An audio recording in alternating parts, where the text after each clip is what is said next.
বাচ্চা নিতে তুই বিয়ে করো না? ও বিয়ে মরে দিয়ে হইবে না। 56 বছর বয়স হয়েছে আন্তরিক, তুই বিয়ে করবি না? বিয়েটা করবি না কা? আমার একটু খুললে ক তুই।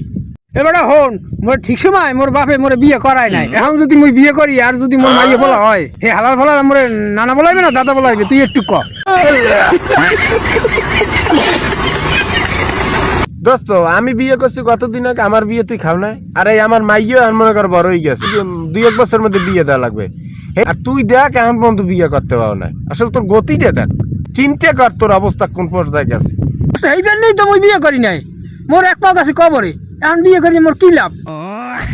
এখন ওই হিসাব করিয়ে তো দোস্ত লাভ নাই। তোমার বংশে তো অনেক সম্পদ, যেই রকম একটু বাস আর একটা হেরিকেন যে জ্বালাইবে, এই লোক লাগবে না? এবারে সম্পদ বাসানো লাগে মোরে এখন কত তুই বিয়ে করতে? ওরে বেটা সম্পদ তো তোর বাঁচাইতে হবে। তোর একটা কাজ কর দোস্ত, তুই একটা মনে করো ওই ধর মাইয়া ফুল আছে এইরকম একটা মহিলা রান্নেলা, তুই কি কও? ওই বিয়ে তো বেরিয়ে মুই বিয়ে করবো, মোর বংশের বাতি জ্বালাইতে না নিবাইতে?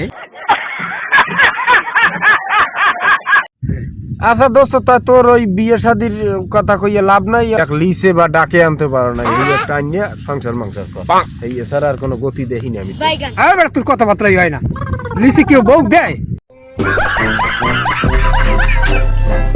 এবারে তুই আনবি, আমি লিজ ধরাই দিম তোরে।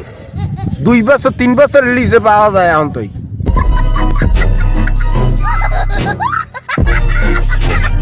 আমার মোর বউ উঠোর দরকার নাই, মোর বাড়ি কাম আছে, মুই যাই, তুই হানি বই থাক। তুই যা যা যা, ভালো বুদ্ধি দিলে কোনো কামে লাগাবি না। তুই হলে খাবি পেটবি, খাবি লেবি আর মরি যাবি, এলে তোকে জীবন বলস।